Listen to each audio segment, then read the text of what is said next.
Hi everyone, this is Dr. Sarala. Welcome to Millet Magic. Everyone has heard of dahi puri, sev puri, pani puri, bhel puri, but one chaat which is our very own from South Karnataka, my personal favorite and my husband's too, masala puri.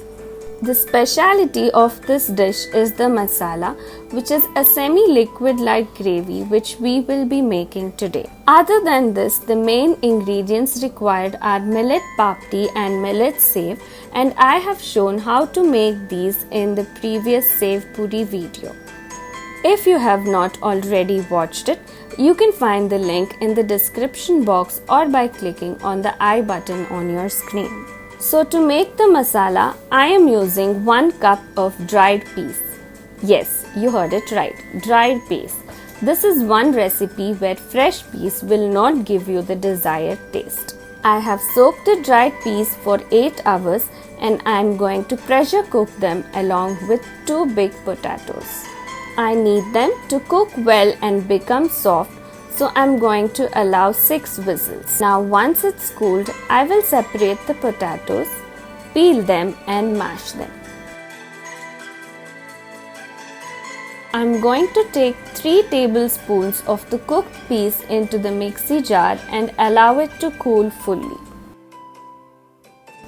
Meanwhile, I'll add a little oil and roast 1 cup of roughly chopped onions,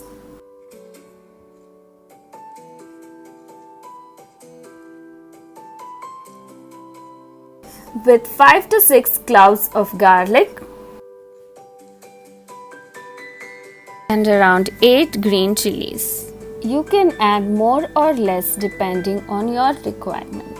Once the roasted mixture has cooled down, I am adding it into the mixie jar which already contained the boiled peas. I am also going to add in 2 inches of ginger, 1 big tomato and some fresh coriander. I am going to grind all of them together into a fine paste. Next, I am going to heat a thick bottom pan, add a little bit of oil, and once the oil is hot, I am going to add in all the contents of the mixie and allow it to cook well for 3 to 4 minutes.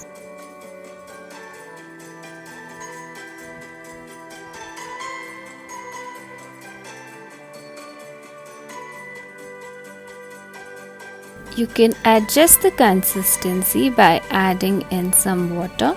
And now I am going to add in 2 teaspoons of freshly ground homemade garam masala powder along with half a teaspoon of saunf powder. Next I am going to add in the remaining cooked peas and then the mashed potatoes. In the chaat shops, you will find that this masala is constantly simmering throughout their working hours. That is why it is so tasty. What I mean to say is, the longer it simmers, the tastier it gets. I'm going to turn down the flame to sim and allow it to cook well.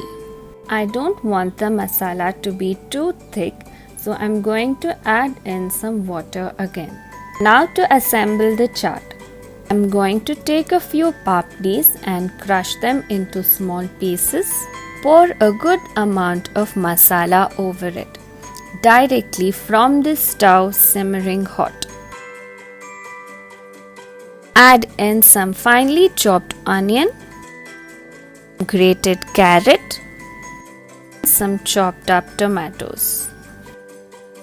You can drizzle some pudina chutney and some khatta meetha chutney too, and top it with some millet sev. Masala puri is ready. It's best eaten piping hot on a rainy day. But no, don't wait for the rains. I'm sure you're already planning on making this soon. Those of you who have never tasted masala puri, you really don't know what you're missing.